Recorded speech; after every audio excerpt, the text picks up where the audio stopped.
Hello guys, we are back with another Pokemon Horizons video, and this time we will be talking about episode 65. Before anything, I'd like to say that this is not as exciting as episode 64, largely because there is no huge reveal that we didn't know. However, in this episode, we got what we wanted, which is the Liko and Ametheo conversation, or kind of reconciliation kind of thing. Although temporarily, but you get my point. And for the longest time, this is what we wanted. This makes the episode good, despite without having any exciting peak, Though I'll say that I was spoiled by a lot of things in this episode. Maybe that's why I think that it's not as exciting as episode 64. I will tell which moments it was later in the video, but I don't know what's the reason that those moments came to be. Like, what's the build-up for it? And that's the question that remains.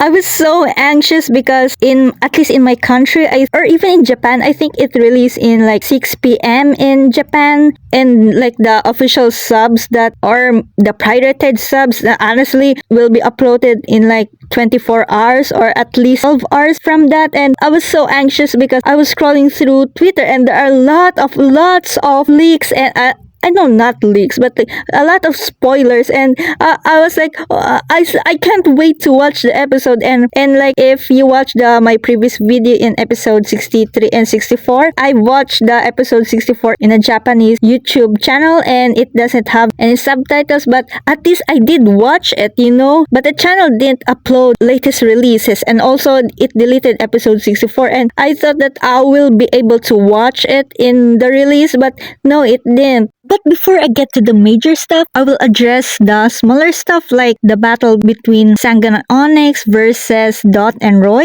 As expected, it doesn't have a lot of screen time, but I'm quite disappointed by how weak Roy and Dot seemingly is. Like, considering that they are the ones who passed this course, I mean, it's kind of jarring that they're the ones that lose even though they pass, and then Liko, who failed, can now hold her own against Ametheo. I mean, we don't know the ranking of strongest in the explorers, but that's kind of sad, And considering that there aren't a lot of moments with just Roy and Dot without Liko, especially compared to Liko and Roy, I've been quite expecting to see more interactions between them. Like, what is their dynamic, Like, if you watch the episode, like the cave-in scene, I think that the time spent there is quite good. And after that, we get to the explorers meeting, and you know what happened, and I think that's a pretty good ending there. But I think this scene just suffers that there is no time left, unfortunately. And since we expected that this battle is short, of course, Grusha will have even less.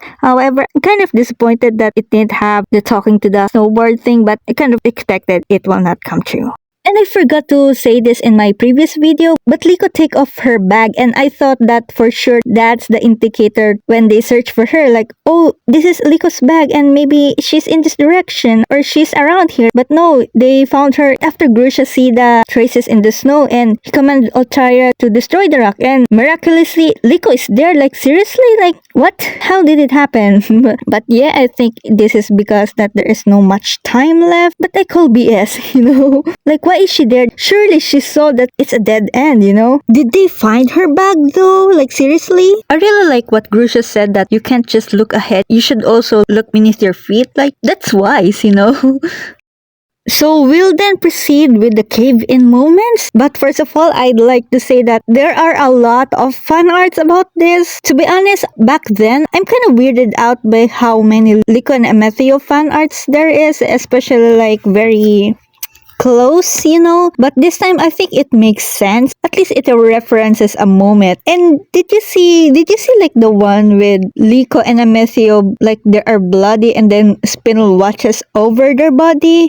That was cool, if you seen it. But back to the episode, of course, Terapagos is very angry at Ametheo because he has Gibeon's eyes, and then Ametheo calmed it down, and then it was so fast. Like, wait, what? It's so fast. Like, I have literally the same reaction as Liko. Like, I thought it would be longer, but no. Kind of interesting.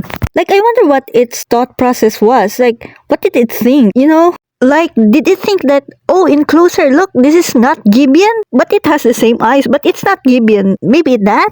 After that, they went to separate corners because after all, they're still enemies technically and it's so awkward. But as time goes, the human characters are getting colder and their Pokemon started to make ways to keep them warm. And Floragato took the initiative that she brought Liko grass. And seeing that Soblade's Saralage is inspired and because he is a fire ghost type, he's like, oh, touch my blade hand, you know? And it's cute because for the longest time, we know that for Amethio, like Zerk and Konya and Saralage, at least we know that they are at least genuinely cared for him. And this is another moment that it showcased that Saralage cared about him and they have a bond that we don't know about or we still don't know how deep it is. And I really like it about for Saralage, but I do wonder what does Amargao, I don't know the name in English, but Amethio's other Pokemon, like, we don't know, like, any hint, like, does he care? I mean, of course, maybe, but we didn't see any hard evidences, like, in Saralage, you know, I forgot the name,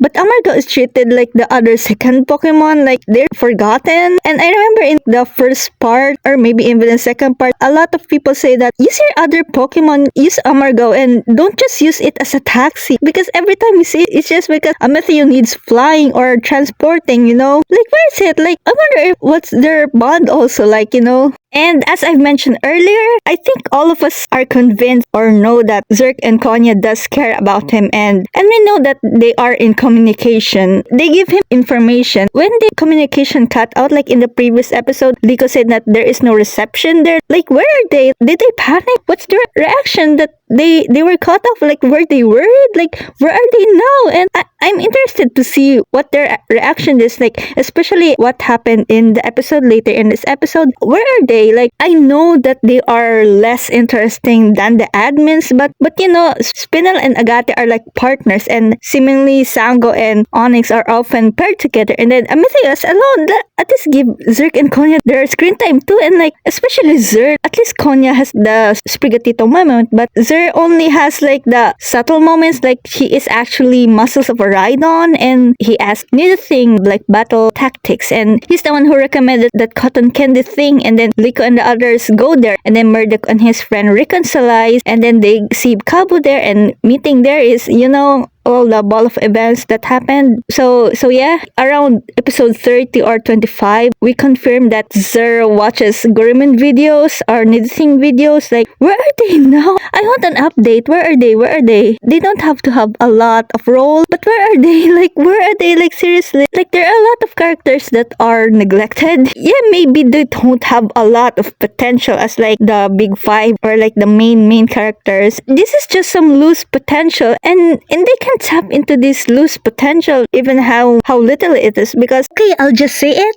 Amethio got kicked out in the Explorers, and what now? What will Zerk and Konya do? Will they leave the Explorers also? Like, will they just obey Gibeon? What are they planning to do? And obviously, well, I think that they are capable guardians, kind of. I don't know the proper word, but they're kind of good guardians, you know, for Amethio. Or maybe that's just the many fanfic I read about them, but I refuse to believe that they will do nothing from now on. Especially that we still don't know what Amethio will do now. Of course, it will be aligned to what Express goal is, but what exactly will he do is he don't know, most probably, and Zerk and Konya will be there to guide him. I don't know about you, but sometimes I do feel like it's just Liko, it's just Roy, it's just Dot, it's just Fried, it's just Amethio. And then, where are the others, you know? Where's the Molly Focus episode? Or Lagat one, despite how shit it is. Okay, so I didn't expect that to get that long. I don't have any script or whatsoever. Oh my god. But anyways, back to the episode. So seeing Saralage obvious kindness and of course realizing that Saralage is a fire type, Liko offers or asks Saralage to light the fire using grass, and of course Amethio is like, go on. And around the fire, Amethio asks about the battle, and of course it rooted from Liko failing the terrestrial course, and I was expecting, but I was shocked that he's like, oh, you're now gonna give up? Like, wow, we don't want giving motivation. Like, out of all people. I mean, we know he's a good guy, but I did expect to actually happen, you know? Like, I'm so glad that he's my favorite character. I love him. Furthermore, they talk about how their destiny has crossed, which is Liko having the pendant, which is Terapagos, from her grandmother, and Amethio being Gibeon's grandson, the leader of the explorers. And now, because of the many history, they end up meeting each other. That connection, we already predicted that. However, before we thought it was with Hamber, not with Gibeon. Although many did speculate that maybe Amethio is the descendant of Gibeon, or maybe even Lucius, and then Liko is a descendant or either the reincarnation of Lucius. And with how Amethio's life is going on right now, what we theorize that the opening two images symbolizes are getting more and more true. With Liko having such a supportive family and a good environment with the rising Volticars, meanwhile, Amethio is alone and he's having so much pressure on him, and somebody is watching over him, making sure that he do what he is meant to do, you know? And I was spoiled that apparently he smiled in this episode, tiny smile. But when I first watched it, I didn't see it. And when I rewatched it, I was like, aha! I got you smiling. Then Amethio found a way to escape, and then they collaborated, get out of the cave. But before they took action, Amethio said something I didn't expect with how deep they are in the series as of now. ここから脱出するぞ。リコ。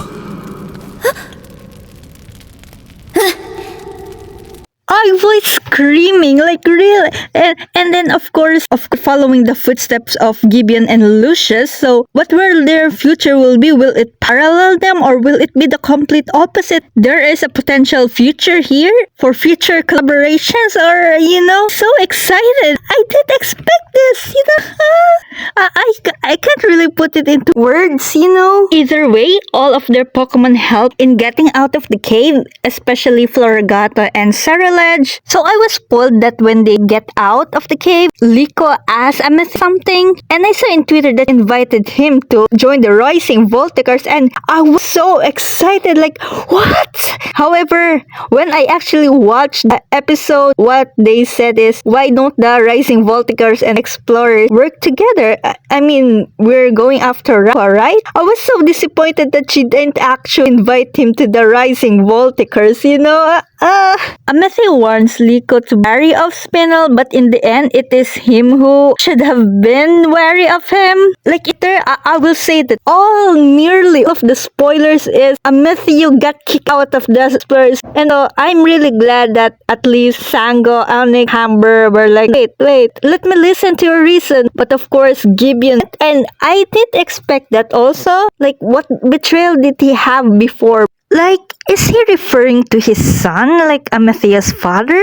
Or is it Lucius? I don't know. So basically, this episode is a turning for Amethio, because of course after this, Liko will just go back to the school, complete the course, and then go back to the Rising Volticars and all the 6 heroes stuff. But for Amethio, we don't know. He must have also have no clue himself. I don't fully support the idea that he will join the Rising Volticars, but I wouldn't mind if it will. However, I think that it shouldn't be limited to only just the Rising Volticars and the Explorers, Like Kappa's advice to Liko, there's a lot of paths you can take, and you just have to find it, So whatever Amethio will do from now, it will be very interesting. So that's basically this video, and thank you guys for watching, and I'm sorry that this is very late. I am very busy and a lot of rain here, and I can't really record my voice. It'll sound like rain, but yeah.